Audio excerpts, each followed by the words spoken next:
Jadi kelas 3, tema 3. Hari ini tema 3, benda di sekitarku. Subtema 1, aneka benda di sekitarku. Pembelajaran 1, benda-benda di sekitar kita. Nah, ini masuk ke dalam muatan bahasa Indonesia. Apakah benda itu? Apakah benda itu? Iya, manusia, hewan, tumbuhan itu merupakan benda. Batu, gelas, dan buku itu juga termasuk benda. Nah, bisa nggak kalian melihat apa sih perbedaan dari benda-benda yang ibu sebutkan tadi? Iya, manusia, hewan, tumbuhan itu merupakan benda hidup. Sedangkan batu, gelas, dan buku itu merupakan benda tak hidup atau benda mati, ya. Nah, benda itu adalah segala sesuatu yang menempati ruang dan mempunyai massa. Massa benda itu dapat diukur dengan cara ditimbang. Manusia, hewan, tumbuhan, batu, dan buku itu semuanya menempati ruang. Dan benda-benda yang ibu sebutkan tadi itu juga dapat ditimbang. Bagaimana ya cara membedakan benda dengan yang bukan benda ya? Apakah cahaya termasuk benda? Lalu bagaimana dengan panas? Nah, cahaya dan panas itu bukanlah benda.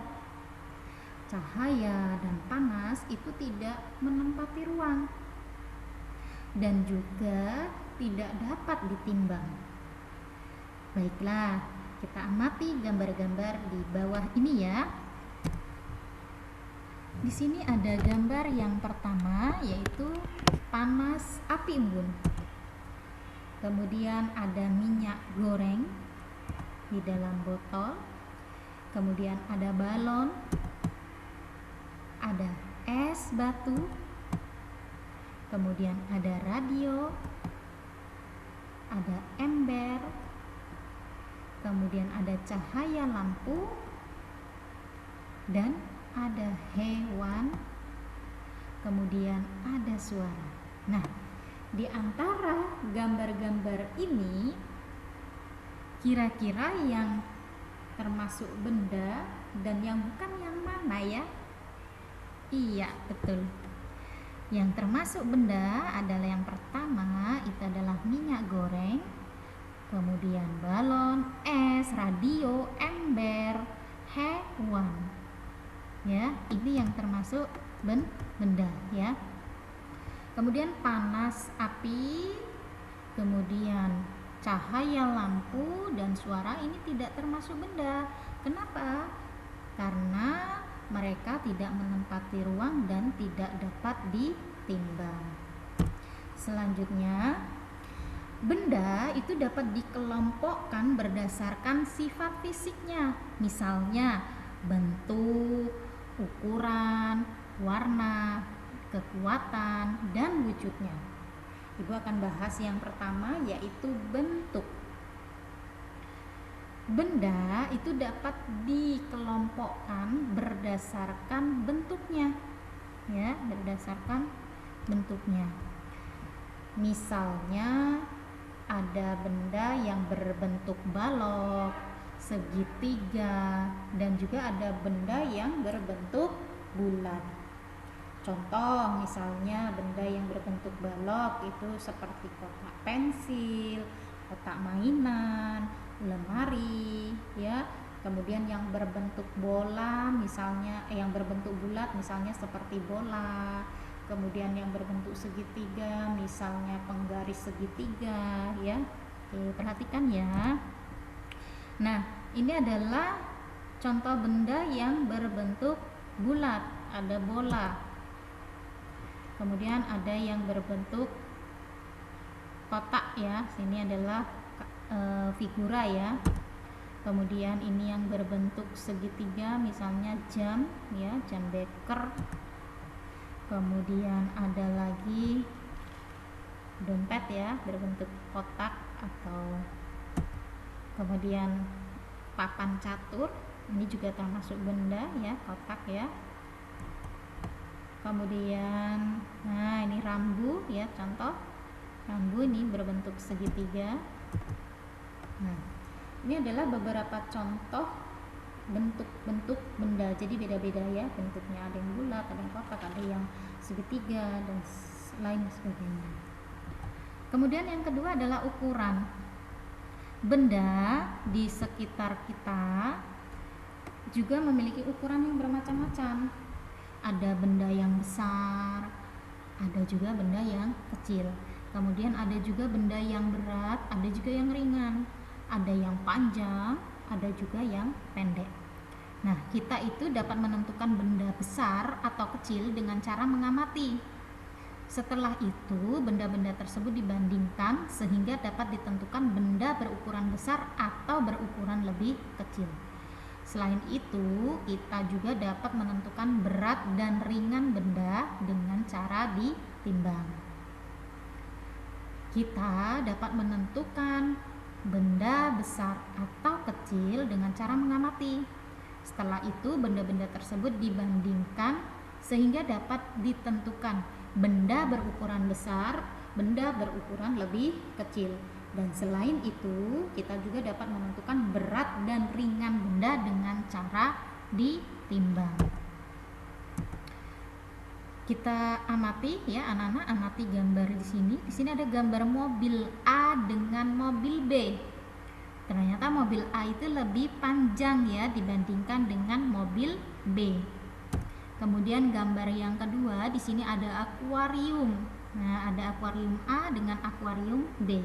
Kalau kita perhatikan di sini, akuarium A itu lebih besar, sedangkan akuarium yang B itu lebih kecil.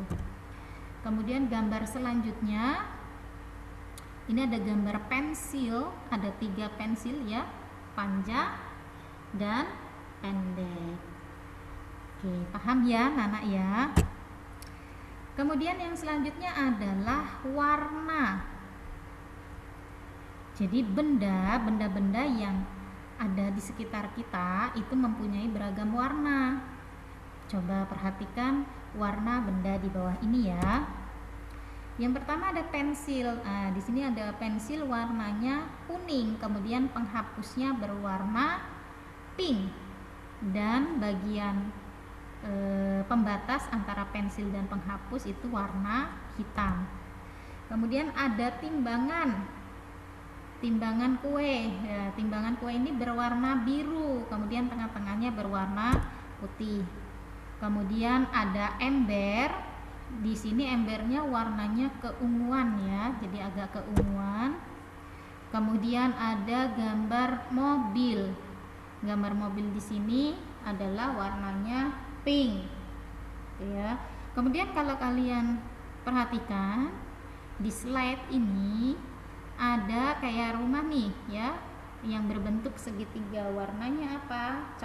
Coklat. Itu juga termasuk benda. Jadi benda di sekitar kita itu warnanya beragam ya. Jadi ada merah, ada putih, ada coklat, ada kuning, dan ada pink, ada segala macam warna berbeda-beda.